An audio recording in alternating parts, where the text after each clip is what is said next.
Assalamualaikum warahmatullahi wabarakatuh. Waalaikumsalam warahmatullahi wabarakatuh. Baik, sebelum kita mulai belajar, marilah kita berdoa. Doa akan dipimpin oleh kelas. Ketua kelas. Silakan.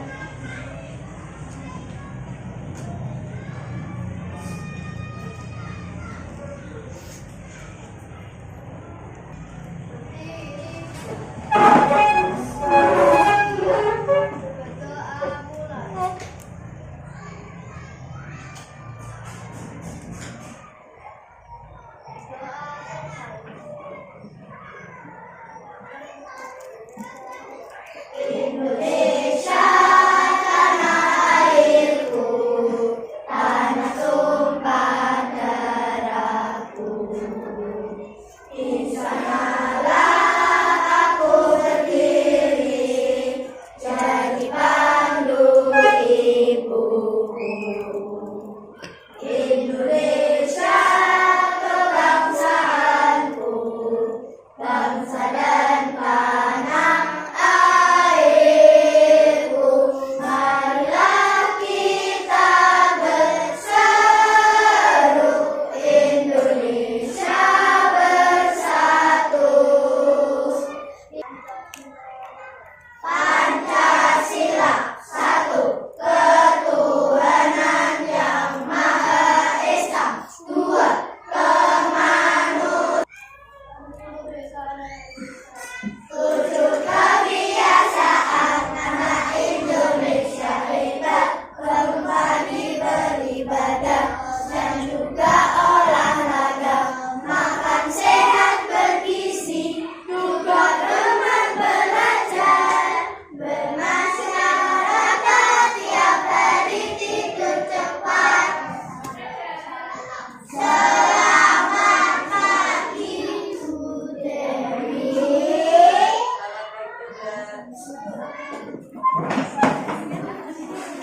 Baik, semua ingin tahu siapa yang tidak masuk hari ini?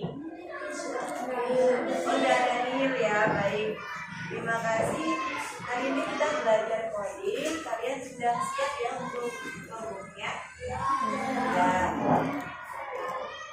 Sekarang perhatikan ke layar LCD.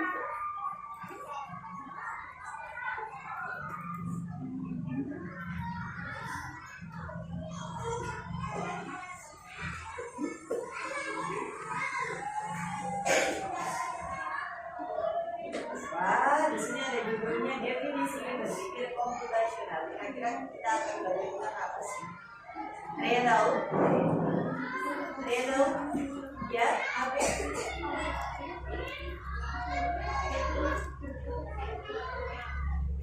Iya, definisi berpikir komputasional berarti berpikir secara komputasional.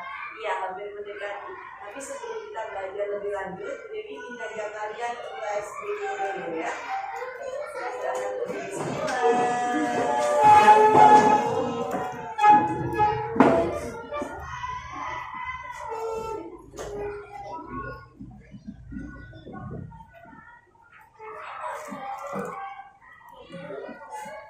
Yuk kita lanjutkan ya.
today speaking.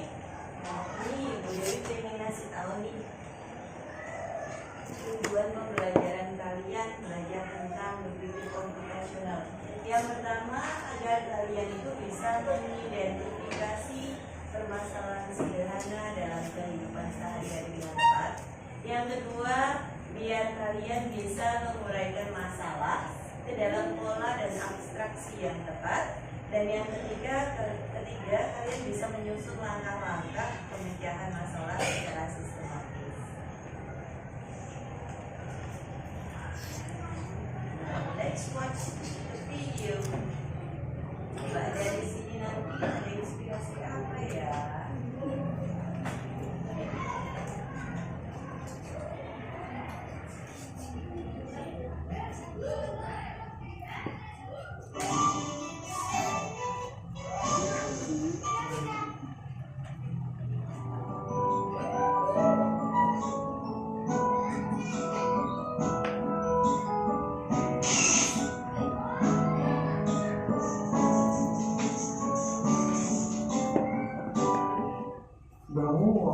Tanaman kering, kartun anak.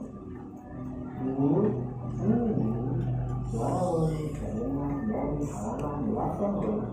Ibu yang mendengar suara Loli langsung menuju ke halaman belakang. Loli menunjukkan kepada ibu tanaman dalam pot yang kering dan layu karena musim kemarau. Lalu, ibu pergi untuk mengambilkan sesuatu supaya tanamannya bisa kembali segar. Ibu mengambil gembok di gudang, lalu mengisinya dengan air. Ibu menjelaskan kepada Loli kalau selama musim kemarau, tanaman membutuhkan lebih banyak air. Jadi, tanaman harus lebih sering disiram supaya tidak kering dan layu. Mendengar itu, Loli jadi lebih rajin membantu ibu menyiram tanaman. Keesokannya, Loli menyiram tanaman menggunakan gembok yang lebih kecil. Supaya cepat segar, Loli akan menyiram tanaman pagi dan sore. Setelah beberapa hari, semua tanaman mulai terlihat segar. Loli sangat senang karena dia berhasil membuat tanaman kembali segar dan bunganya lebih indah.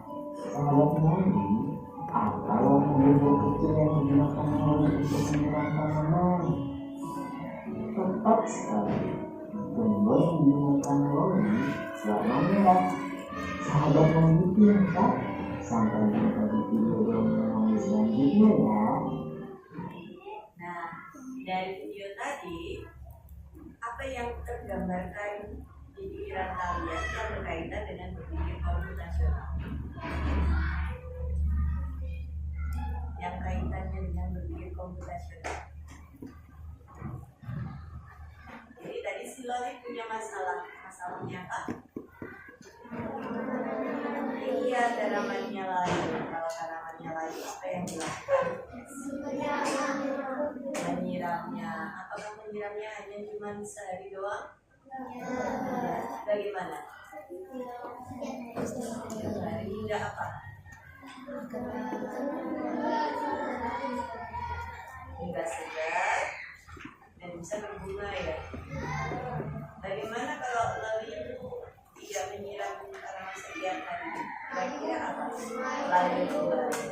Nah, pada kali ini kita akan menerapkannya dalam berpikir komputasional. Seperti Loli tadi punya masalah. Di dalam berpikir komputasional, sebenarnya kalian diajari supaya bisa berpikir secara sistematis. Kemampuan manusia dalam berpikir secara teratur, logis, dan juga sistematis. Caranya gimana? Yang pertama, kamu harus mengamati masalah dulu yang kamu temui. Yang kedua, dari penyebabnya. Kira-kira apa ya penyebab dari masalah itu? Yang ketiga, susunlah solusinya. Baik, yang keempat, ikutilah solusi sesuai urutan. Jadi tadi kita sudah mengamati Loli punya tanaman yang layu. Penyebabnya apa? Penyebabnya kekurangan air karena musim kemarau. Nah, susunan solusinya dia mulai nyirami tanamannya setiap hari. Nah, urutan solusinya dia menyiram tanaman itu setiap pagi dan sore hari. Nah, ini namanya sudah bisa berpikir secara komputasional. Di sini dibagi menjadi 4. Yang pertama ada dekomposisi, kemampuan menguraikan tugas besar menjadi bagian-bagian kecil. Yang kedua pengenalan pola. Jadi kalau dengan menemukan pola kita dapat lebih mudah memahami dan menemukan solusinya. Yang ketiga abstraksi, yaitu proses memilih bagian-bagian yang penting dan mengabaikan hal-hal yang tidak penting. Yang keempat berpikir algoritmis atau algoritma, yaitu langkah-langkah yang dilakukan secara berurutan dan sistematis untuk menyelesaikan suatu kegiatan atau masalah. Kita bahas satu-satu ya Nak ya. Contoh dekomposisi. Di sini ada masalah, kita dihadapkan sebuah masalah. Terlambat ke sekolah. Lintang terlambat ke sekolah 3 kalinya. Akibatnya Lintang mendapat teguran dari guru. Lintang pun berjanji tidak akan datang terlambat lagi. Yuk, bantu Lintang mengidentifikasi penyebab masalah dan membuat solusinya dalam badan. Nah, kalau dari terlambat masalah, kira-kira penyebabnya apa ya? Ini, iya, bangun kesiangan. Kalau dia bangun kesiangan, tentunya solusinya harus tidur lebih awal. Selain bangun kesiangan, kira-kira apa ya masalahnya? Sulit bangun, diduga dibangunkan orang tuanya, tidak bangun-bangun. Solusinya gimana? Dia harus bisa pasang jam beker sendiri, punya tanggung jawab sendiri. Yang ketiga, bisa jadi karena banyak bocah di jalan. Solusinya gimana? Dia seharusnya mengecek kendaraan dulu sebelum berangkat. Dan yang keempat, tidak ada yang mengantar ke sekolah. Kalau nggak ada, ya udah berangkat sendiri saja. Begitu. Nah, kalau kalian sudah bisa ini ya, masalah besar, kemudian kalian bagi menjadi masalah kecil-kecil seperti ini namanya kalian sudah bisa dekomposisi. Dari sini paham? Selanjutnya, contoh pengenalan pola. Ketika kita sudah menemukan masalah, kemudian solusinya, kita harus mengenali polanya dulu. Pola itu apa sih Bu? Nah itu, pola itu adalah keteraturan yang dilakukan sehari-hari. Kalau di sini contohnya adalah pola lantai. Kita lihat di sini ada yang warna putih coklat, putih coklat, putih coklat, putih coklat. Nah, itu namanya pola berselang-seling. Selain warna lantai, kita juga bisa melihat angka ini. Ada angka 3, 6, 9, 12, 15, 18, 21. Di sini merupakan pola angka perjumlahan 3. Benar tidak? Dari sini paham? Good. Abstraksi. Apa sih Bu yang dimaksud dengan abstraksi? Menghilangkan bagian-bagian yang tidak penting, cukup fokus kepada hal yang penting. Nah, di sini contohnya Bintang ingin menggambar sebuah rumah. Apa saja bagian yang penting untuk digambar oleh Bintang? Berikan tanda centang. Oh, atap. Oke, terus dinding, langsung ke dinding ya. Karena lebih penting dinding daripada hiasannya, ya. Berarti atap, dinding, kemudian pintu, terus jendela. Ada lagi? Apa?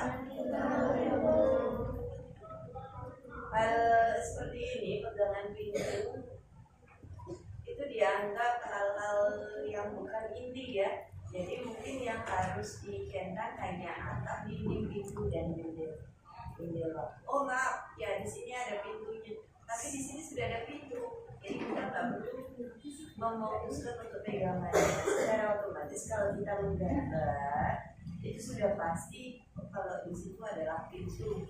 Jadi kita tidak perlu fokus ke sini. Cukup yang di sini aja. Tapi di dan jendela. Kalau kalian sudah bisa mengetahui mana yang penting dan mana yang tidak penting, itu namanya kalian sudah bisa abstraksi. Paham? Oke, lanjut. Berpikir secara algoritmis atau algoritma. Nah, di sini sebelah kanan ada langkah-langkah menggosok gigi. Yang pertama, basahi sikat gigi dengan air. Yang kedua, oleskan pasta gigi secukupnya. Yang ketiga, gosoklah gigi bagian depan, belakang, dan samping selama 2 menit. Yang keempat, bersihkan lidah secara perlahan. Yang kelima, berkumurlah dengan air mata hingga bersih. Dan yang keenam, bersihkan sikat gigi dan simpan di kipas yang tertutup. Apakah kalian pernah berpikir aku harus menuliskan langkah-langkah menggosok gigi di video ini? Pernah berpikir tidak?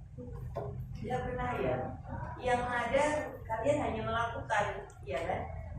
Melakukan aja udah tahu kok, ngapain ditulis rinci? Itu jangan salah, ketika nanti kamu dalam programmer, hal-hal yang paling kecil seperti ini pun kamu harus menuliskan dengan runtut dan rinci. Kalau tidak ada rinci dan runtut, maka program tidak bisa berjalan dengan baik. Nah, di sini bisakah kamu menceritakan cara memasak nasi dengan menggunakan magicom? Apa coba yang pertama yang kamu lakukan? Harus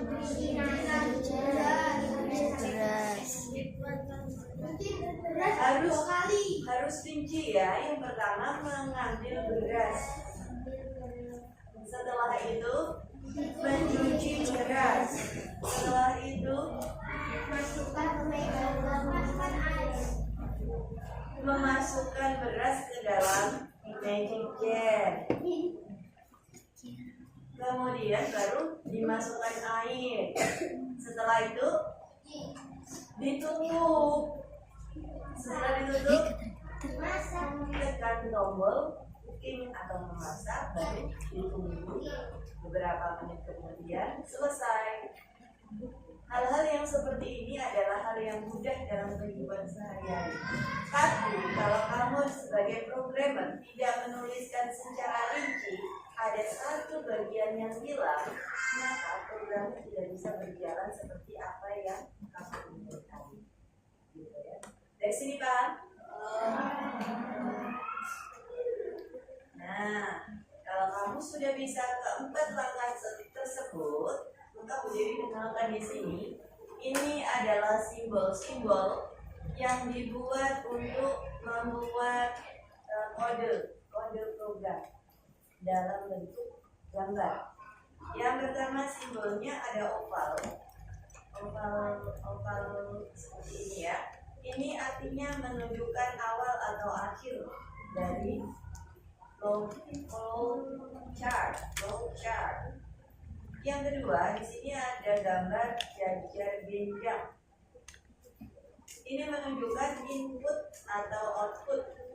Jadi ini yang bisa dimasukkan apa? Misalnya kalau di sini bisa dimasukkan nasi, bisa dimasukkan kentang, bisa dimasukkan jagung yang seperti yang di sini kalau misalnya kita memasak pakai minyak. Kemudian di sini ada gambar persegi panjang yang menunjukkan proses yang dijalankan, yang berupa programnya. Disuruh ngapain ini tadi? Beras, jagung, kentang. Oh ternyata di sini nanti di-cook, dimasak ya. Nah, di sini menunjukkan perjabaran atau perbandingan. Bagaimana kalau misalnya listriknya nyala, maka akan lanjut nasinya matang. Kalau misalnya di sini listriknya mati, maka nasinya tidak matang. Nah, kayak seperti ini harus ditulis secara rinci dan runtut.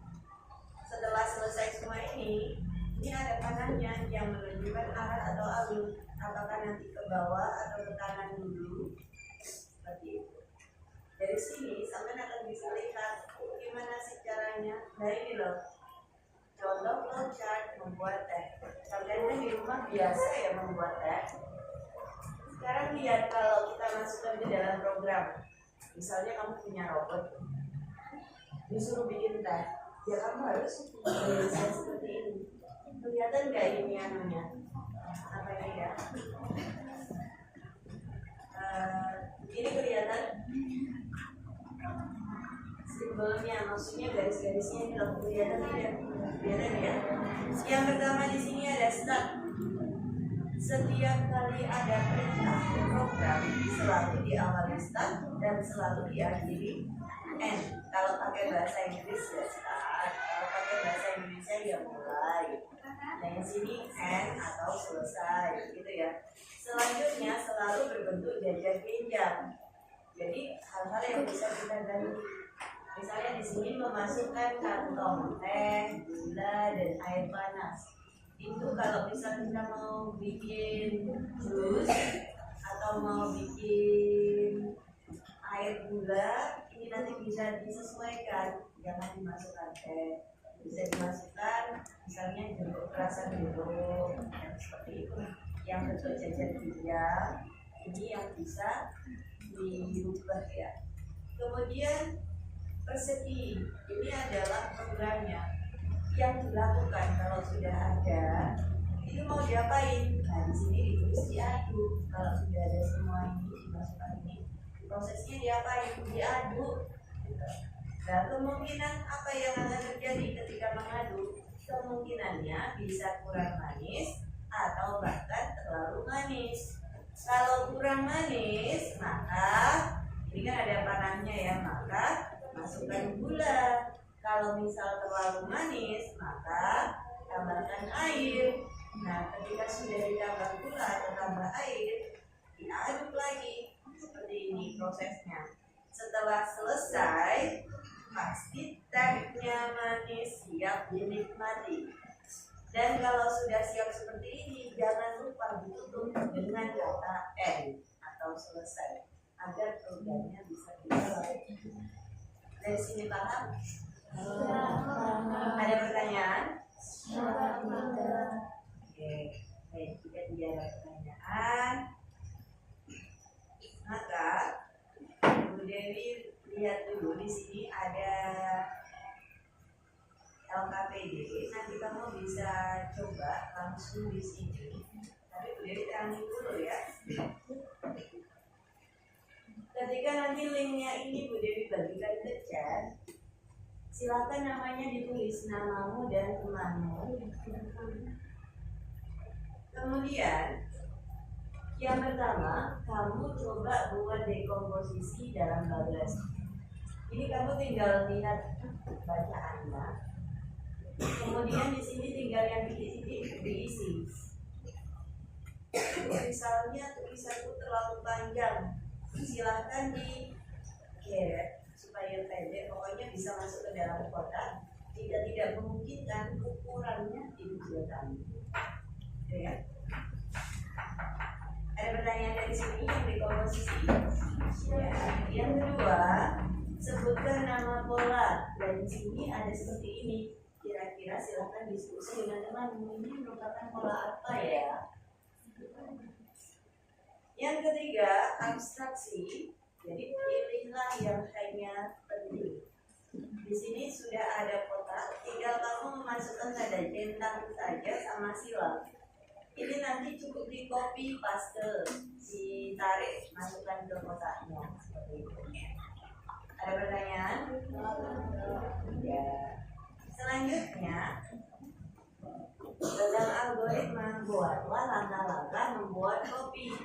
Nanti kamu bikin sendiri di sini. Yang pertama harus runtut ya, harus runtut. Kalau sudah runtut, kamu nanti masukkan di flowchart. Nah, nanti silakan bikin flowchartnya di sini. Ini tinggal copy paste aja ini nanti. Copy paste ditaruh sini. Nanti tambah teks, tulis start. Kemudian copy paste lagi di sini. Tulis lagi, masukkan kopi, gula, air panas, seperti itu dan sebagainya. Paham? Tidak ada pertanyaan?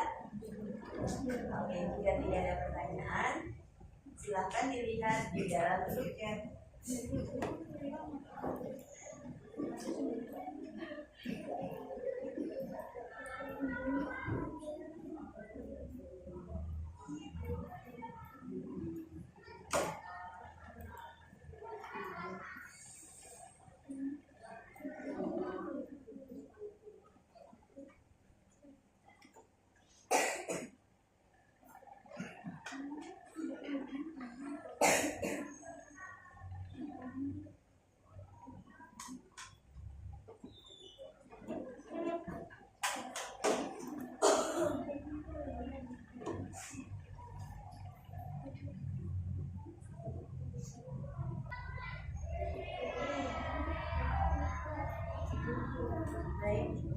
akan buka linknya dan jangan lupa di copy dulu. Jangan langsung tulis di situ, tapi di copy dulu, disalin dulu.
Kalian sudah mengisi flowchart tadi, itu tadilah gambaran bagaimana seorang programmer membuat sebuah program dalam sebuah aplikasi software ataupun aplikasi robot. Mungkin dari sini bagaimana perasaan kalian setelah melakukan tadi ya, bisa dekomposisi, bisa pengenalan pola, abstraksi, dan juga bisa algoritma. Gimana? Senang. Apakah ada kesulitan tadi? Tidak ada kesulitan. Baik, tidak ada kesulitan. Next time kita bisa membuat flowchart lagi dengan menggunakan program-program yang lebih real lagi ya. Baik, untuk pelajaran hari ini sudah selesai. Terima kasih atas perhatiannya. Marilah kita berdoa dipimpin oleh ketua kelas.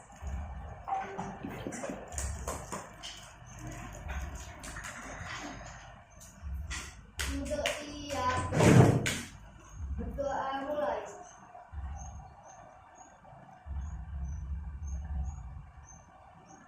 Doa selesai. Memberi